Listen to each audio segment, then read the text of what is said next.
Do not try this at home. Yay, a light jump. Yes, John, that thing is massive.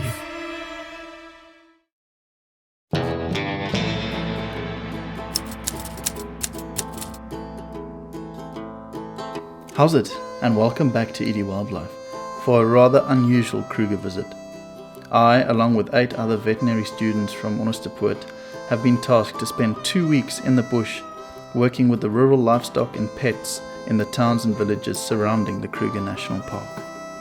Our accommodation will be at the Hoheisen Wildlife Research Centre close to Orpen, and the base for our practical work will be the Hluvukani Animal Health Clinic. While our primary goal is to gain practical experience and help the people and animals surrounding the park, you best believe that we'll be taking every chance we get to explore the Kruger. I hope you enjoy it. Oh, and please, like and subscribe if you can. Back to the video.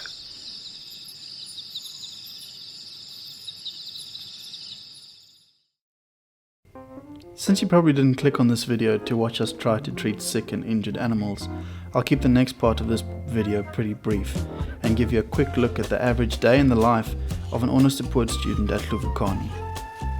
Mornings start early. First up is to get to Hluvukani. It's a short drive, with some of it being in the park, so if you're lucky perhaps you'll see something on the road on your way to work. Next up, call-outs. Depending on the day, you might have what feels like hundreds, or you'll have none. On these call-outs, we work with cattle, pigs, a couple sheep and goats. I got that on video. Loads of goats. Once call-outs are taken care of, it's back to the clinic to see to any walk-ins or sales before a mandatory trip to town for mafendi or vet cook, chili chips from Bravo's Corner and ice cream. Once all is wrapped up, a quart from the tavern should see you through until you make it back home, where more beers and hopefully some wildlife await.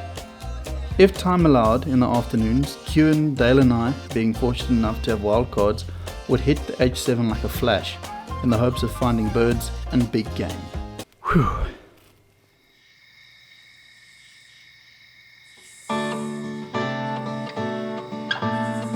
Over the course of a few spare afternoons and our weekend off, we did manage to have some lekker sightings.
I was just busy explaining to some of the people how the S126 here from Mozambique back to the Tar up to towards the Tara is really good for lion. Mid-sentence I spotted lion from within the picnic site, so that just goes to show how productive this little road can be. Yeah, I was having a good look at us, flicking its tail a little bit, and now it's pushed off in the direction of the waterhole and is now flat under a tree. It's cooking, it's flipping on, and I've never seen the Kruger this dry. So, yeah, I don't think he's going anywhere. I think he's going to be there for the rest of the day. So once we're done cooking up our whole pig that Kaybee brought, then we will check up on him again. But yeah, what a productive little picnic stop.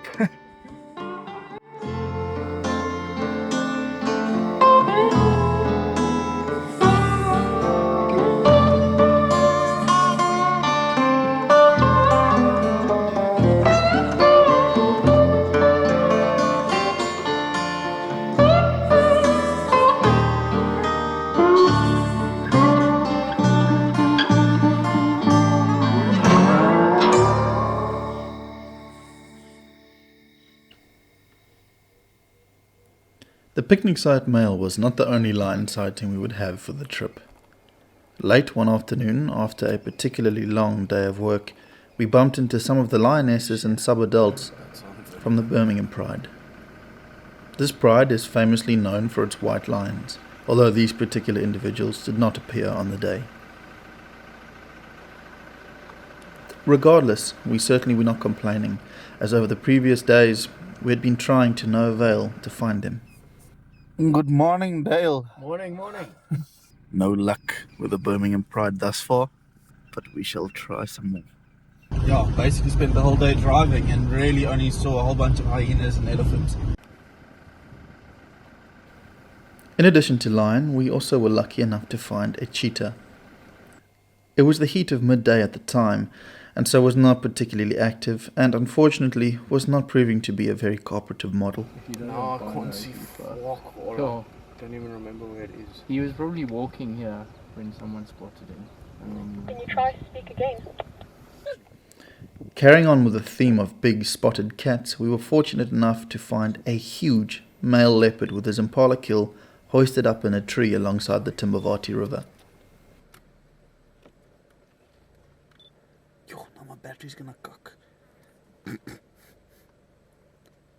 He hung around the area for a while, and when we returned a day later, we found him again, this time rather unusually for a leopard, sleeping out in the open on the sand of the now mostly dry riverbed. We also picked up an old female leopard patrolling the fence of Hans Hoheisen. With two little ponds along the fence line, the immediate area of the camp was actually fairly productive in terms of wildlife. We picked up buffalo, kudu, civet, impala, warthog, and elephants by the boatload. And that brings me to the wildlife inside the camp. And for the next part of this video, I would just like to make another disclaimer. What you're about to see, do not try at home unless you are a certified venomous snake handler.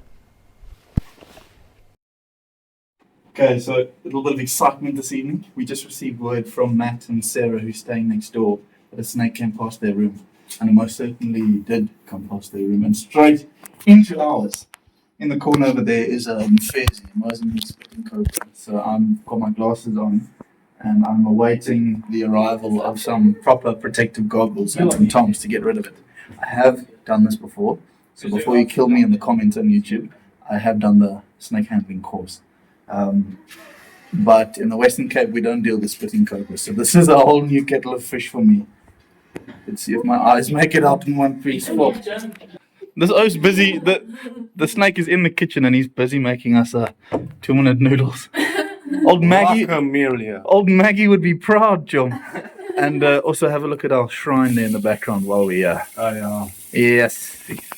Don't feel rocks for that fucking Fezzy there in the corner. Prepped myself properly. I came across it. Yes, well, enjoy your meal. I'll sit here and bond. By this point, I was getting pretty fucking nervous. But for the sake of everybody else in the room and for the snake, I was doing my best to put up a calm persona. Don't really know how well it came through on camera, but I was trying at least. I decided to use this mop to try and redirect its attention away from me, and just as well, because it did actually turn and spit at the mop, and much rather that than in my eyes.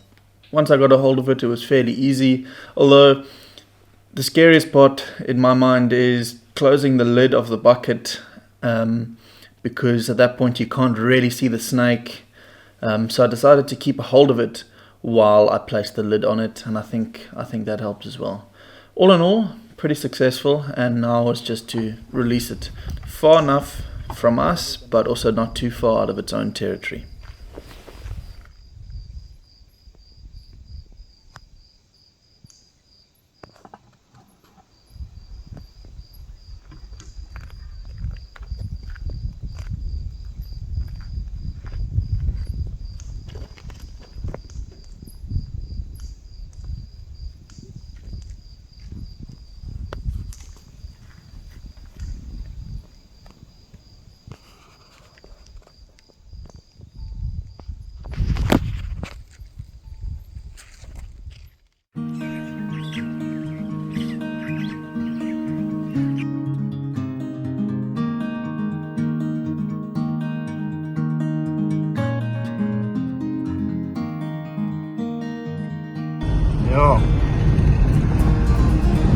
Just another cuck day in Africa.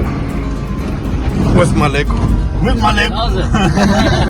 All in all, a very successful and eventful 2 weeks in the park. It was the perfect balance of learning, veterinary work and some relaxing downtime in the bush.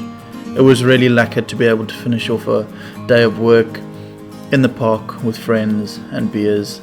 And so, if you've made it this far into the video and you've enjoyed it, I'd like to thank you so much for watching, and please remember to like and subscribe, share it with your friends, do all the lekker things for the video, and until next time, cheers!